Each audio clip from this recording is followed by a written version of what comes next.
I'm going to go over how to get a likeness, or rather, the habit that enables an artist to capture a likeness. And some of the ways of doing that obviously are drawing techniques. What I'm not going to do is go over what is the best technique to use to get a likeness. I don't really believe there is a best method, though I have my preferred method, Loomis method, to start building a portrait. There's way too many proven methods people use to build their portraits, all equally skillful and successful in obtaining a likeness. The techniques of head construction themselves can become a detriment if the student slavishly adheres to their chosen method.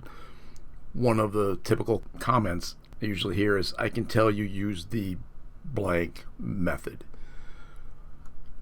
And you can see the proof of that statement when you see the trademark techniques being overemphasized, such as Riley rhythms used to bring out a physical trait that isn't there in the portrait, or the Asaro planes of the face being used to overly enhance a feature.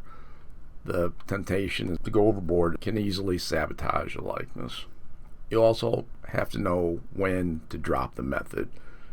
I believe all methods should only be used to construct the head. Just my opinion. It gets you 90% of the way there, because all methods resort to a stylized way to place features correctly. Some have a standard method of placing features. Others are a shorthand method used to help understand the anatomy of the face. These are only meant to be a starting point for future adjustments of the features. I've seen way too many people refuse to diverge from their teachings and continue to apply a technique that really wasn't meant to take a portrait to a finished piece. I'm going to pick on Asaro some more here. Understand, there's nothing wrong with his method, just the way some people apply it. Like, you don't show all the planes of the face if it doesn't exist in your model or the person you're drawing, because maybe some parts of that photo or live person is overexposed or underexposed that hides those planes. That particular plane in an individual may not be so prominent or even seen. And this is just an example. This goes for all the different drawing methods. I just happen to be staring at an Asaro head sitting on my desk, so Asaro gets the axe. What is the habit? You don't really need to be an artist to have specialized knowledge to see a problem in a drawing. It's an innate ability in humans, in particular, to recognize other humans by facial features.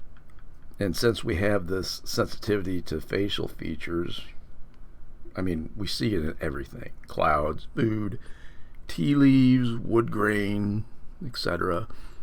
It isn't any wonder we dismiss it so easily. And that habit is observation. Something everyone has, and it could be as dull as a butter knife or as sharp as a razor. Getting to the important portion, getting the likeness. Like I said, all the differing methods of head construction will get you 90% of the way there, whether it's constructing the head from geometric shapes or finding the large shapes of shadow and light. In the end, we all work down from big to small, or from indistinct to detailed. The only difference between an artist that can capture the likeness and an artist who is just as accomplished that can't get a likeness is observation, in my opinion. Both artists can be just as proficient in drawing the head and correctly placing the features, but one is paying little closer attention to detail than the other. As an example, drawing the eye. Artists are eye obsessed.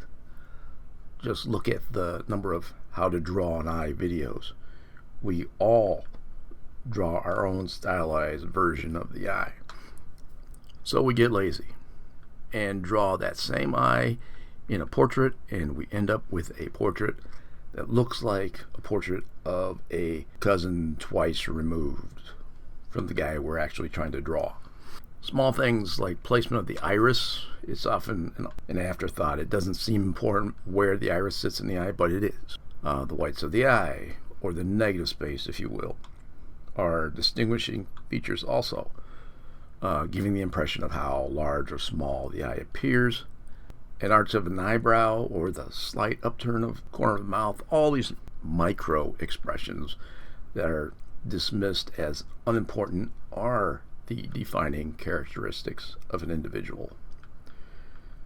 Now, when we want to correct these mistakes, I know we've all had the experience of working on a piece for an extended period of time, and we like what we've done only to come back an hour later and see all our mistakes with fresh eyes.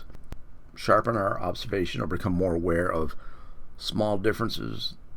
That interval of when we become aware of a mistake decreases to the point where we're almost catching it in real time.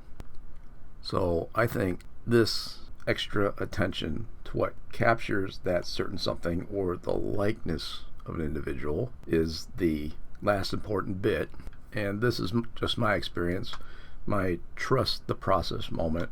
Hopefully my time lapses of portraits backs this up. Otherwise, this will be very embarrassing. Thank you for watching.